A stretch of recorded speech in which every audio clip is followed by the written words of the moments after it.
Lottery ക്ഷേമനിധി ബോർഡിലെ സാമ്പത്തിക തട്ടിപ്പ് കേസിൽ ക്ലർക്ക് കെ സംഗീത നടത്തിയത് ഗുരുതര സാമ്പത്തിക തട്ടിപ്പുകളെന്നാണ് കണ്ടെത്തിയിരിക്കുന്നത്.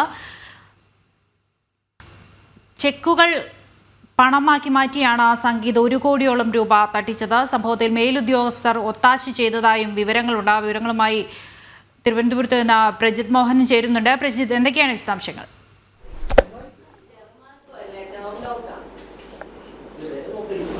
ദൃശ്യ, കഴിഞ്ഞ ദിവസം ഈ ക്ഷേമനിധി ബോർഡിലെ 63 ലക്ഷം രൂപ സ്വന്തം വീട് നിർമ്മിക്കുന്ന കരാറുകാരന്റെ അക്കൗണ്ടിലേക്കും 15 ലക്ഷം രൂപ സ്വന്തം അക്കൗണ്ടിലേക്കും മാറ്റി 2018-19 കാലയളവിൽ ലോട്ടറി ക്ഷേമനിധി ബോർഡിൽ ക്ലർക്കായിരുന്ന സംഗീത് നടത്തിയ വലിയ തട്ടിപ്പ് വിവരങ്ങൾ നമ്മൾ പുറത്തുവിട്ടിരുന്നു. അതിന് പിന്നാലെയാണ് ഇപ്പോൾ കൂടുതൽ ഈ തട്ടിപ്പുമായി ബന്ധപ്പെട്ടുള്ള വിവരങ്ങൾ ഇപ്പോൾ പുറത്തു വരുന്നത് എന്നുള്ളതാണ്. ഈ ക്ഷേമനിധി ബോർഡിലെ 68 ലക്ഷം രൂപയ്ക്ക് പുറത്ത് ഏതാണ്ട് 1 കോടിയോളം രൂപ പുതിയൊരു മാർഗത്തിലൂടെ ഇയാൾ തട്ടിപ്പ് നടത്തി ഈ പണം മുഴുവൻ തന്റെ അക്കൗണ്ടിലേക്ക് അല്ലെങ്കിൽ സ്വന്തമായി കൈപ്പറ്റി എന്നുള്ളതാണ് ഈ ഘട്ടത്തിൽ ഏറ്റവും പുതിയതായി പുറത്തുവരുന്ന വിവരം എന്നുള്ളത്. ഏതാണ്ട് 40-ലധികം ചെക്കുകൾ. അതിന്റെ ഒരു രീതി എന്ന് പറയുന്നത്, സാധാരണഗതിയിൽ ക്ഷേമനിധി ബോർഡിൽ ഈ ലോട്ടറിയിൽ നിന്നും അതോടൊപ്പം തന്നെ തൊഴിലാളികളുടെ അംശാദായമായുമൊക്കെ വരുന്ന ക്ഷേമനിധി ബോർഡിലേക്ക് വരുന്ന തുക അത് ചെക്ക് രൂപത്തിലാണ് വരിക. ഈ ചെക്ക് രൂപത്തിൽ വരുന്ന തുക അത് ആദ്യം എത്തുന്നത് ക്ലർക്കിന്റെ മേശപ്പുറത്ത്, തുടർന്ന് ജൂനിയർ സൂപ്രണ്ട്, സൂപ്പർവൈസറി തസ്തികയിലിരിക്കുന്ന വെൽഫെയർ ഓഫീസർ, അതോടൊപ്പം തന്നെ വകുപ്പിന്റെ ഇതിന്റെ ഡയറക്ടർ തുടങ്ങിയവരെല്ലാം ഈ ചെക്കിൽ ഒപ്പിട്ട്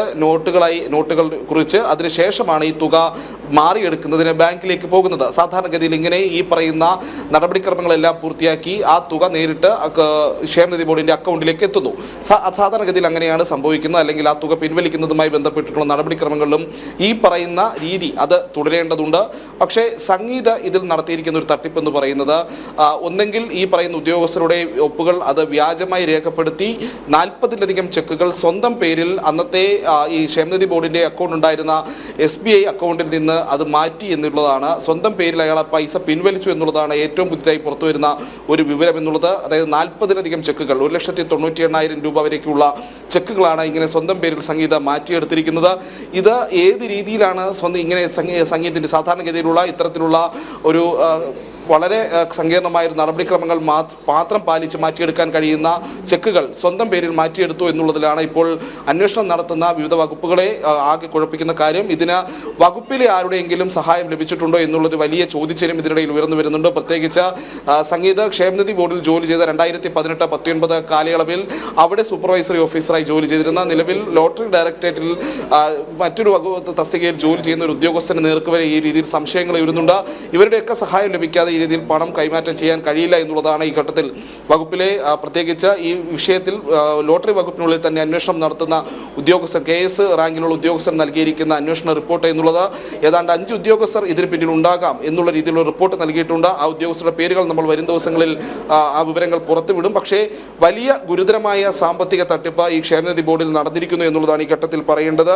ഈ ബോർഡിൽ നിന്ന് ലോട്ടറി ഡയറക്ടറിലേക്ക് മാറിയ ശേഷവും സമാനമായ രീതിയിൽ ക്ഷേമനിധിയുടെ ലോട്ടറി ക്ഷേമനിധി ബോർഡിന്റെ ചെക്കുകളിൽ അല്ലെങ്കിൽ ചെക്കുകൾ ഉപയോഗിച്ച് ഇയാൾ പണം പിൻവലിച്ചു എന്നുള്ള ഒരു കണ്ടെത്തലും ഈ അന്വേഷണത്തിന്റെ ഭാഗമായി വരുന്നുണ്ട്. എന്തായാലും ലോട്ടറി വകുപ്പിലെ ഒരു ജോയിന്റ് ഡയറക്ടർ ഇപ്പോൾ സംശയ നിഴലിലാണെന്ന് നമുക്ക് കൃത്യമായി പറയാൻ കഴിയും. നേരത്തെ സംഗീത ഈ ക്ഷേമനിധി ബോർഡിൽ ഇരുന്ന സമയത്ത്, ക്ലർക്കായിരുന്ന സമയത്ത് അവിടെ സൂപ്പർവൈസറി തസ്തികയിൽ ഉണ്ടായിരുന്ന, ഇപ്പോൾ ലോട്ടറി വകുപ്പിൽ ജോയിന്റ് ഡയറക്ടറായിരിക്കുന്ന ഉദ്യോഗസ്ഥനാണ് ഇതിൽ സംശയ നിഴലിൽ എത്തിയിരിക്കുന്നത്. അപ്പോൾ കൂടുതൽ പരിശോധനകൾ നടന്നാൽ മാത്രമായിരിക്കും സംഗീത് മാത്രമാണോ ഈ രീതിയിൽ തട്ടിപ്പ് നടത്തിയത്, അതോ കൂടുതൽ ഉദ്യോഗസ്ഥർ ഈ തട്ടിപ്പിന്റെ പിന്നിലുണ്ട് എന്നുള്ള കാര്യങ്ങൾ കണ്ടുപിടിക്കാൻ കഴിയും. എന്തായാലും ഇന്ന് നമ്മൾ ജനന്റീവി പുറത്തുവിട്ടതാണ് ഈ വിഷയത്തിൽ ധനകാര്യ വകുപ്പ് പരിശോധന ആരംഭിച്ചിട്ടുണ്ട് എന്നുള്ളത്. ആ വാർത്ത ശരിവെച്ചുകൊണ്ട് ഇപ്പോൾ ലോട്ടറി ക്ഷേമനിധി ബോർഡിന്റെ ചെയർമാൻ അടക്കമുള്ള രംഗത്തെത്തിയിട്ടുണ്ട്. ധനകാര്യ വകുപ്പിന് ഈ രീതിയിലുള്ള പരാതി നൽകിയിട്ടുണ്ടെന്ന് അദ്ദേഹം വ്യക്തമാക്കുന്നു. അതോടൊപ്പം തന്നെ ഈ ഇതിനുള്ളിൽ ഉൾപ്പെട്ടിട്ടുള്ള ആളുകൾക്ക് ആരൊക്കെയാണോ അവർക്കെതിരെ മുഖം നോക്കാതെ നടപടിയെടുക്കും. നഷ്ടമായ പണം ഈ ഉദ്യോഗസ്ഥരിൽ നിന്ന് തന്നെ വീഴ്ത്തും അല്ലെങ്കിൽ തിരിച്ചു പിടിക്കണം എന്നുള്ളൊരു ആവശ്യം ഇപ്പോൾ ലോട്ടറി ക്ഷേമനിധി ബോർഡ് ചെയർമാൻ നടത്തിയിട്ടുണ്ട്. ഇതിലേറ്റവും ശ്രദ്ധേയമായ കാര്യം, ഈ 1-ൽ കൂടുതൽ ഉദ്യോഗസ്ഥർ ഈ തട്ടിപ്പിന് പിന്നിൽ പ്രവർത്തിച്ചിട്ടുണ്ടോ?